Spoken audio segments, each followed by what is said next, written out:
If you've never been taught how to kick properly, this is everything you're going to need to know. These are great drills to start with. I always recommend for people is called the chamber drill. So posting up against the wall or some sort of support base, I'm going to go into my chamber position for a round kick.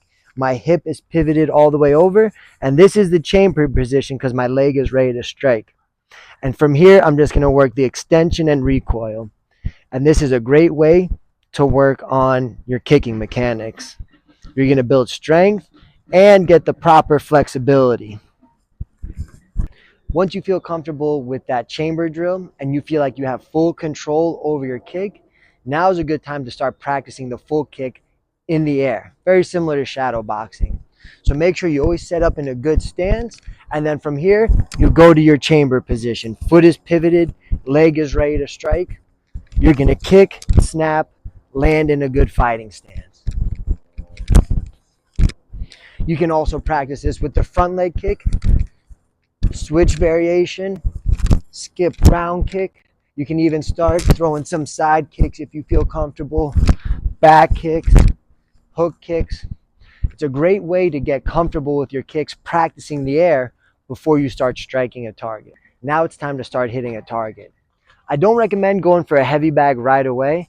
I recommend some sort of kicking target, something that's not going to give you a lot of resistance. It's similar to kicking the air, but now you have to work on your aim and your distance. It's a great low impact tool to work on your kicks.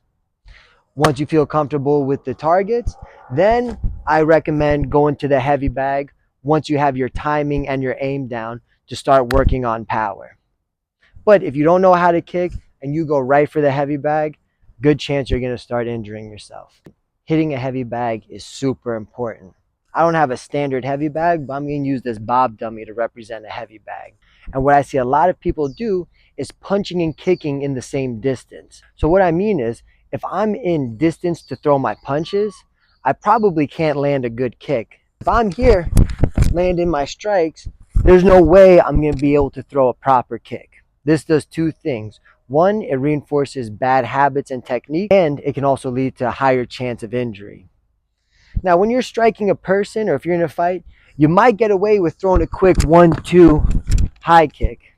But against a heavy bag, you get so much more recoil, so much more force. If you're not kicking it properly, it's going to put all that stress right in your joints. So when you're hitting the heavy bag, you got to change your distance. I can work my strikes here, but if I want to throw a proper kick, I'm going to have to be just outside my punching range so that I can land a good kick. A second common mistake I see when people strike a heavy bag is not turning their kicks over enough. It's super easy when you're hitting a heavy bag to angle your kicks upwards. If you do that in a real fight, one, it's easy for the person to dodge, or even if you connect it, there's a good chance it's just going to skim off your opponent.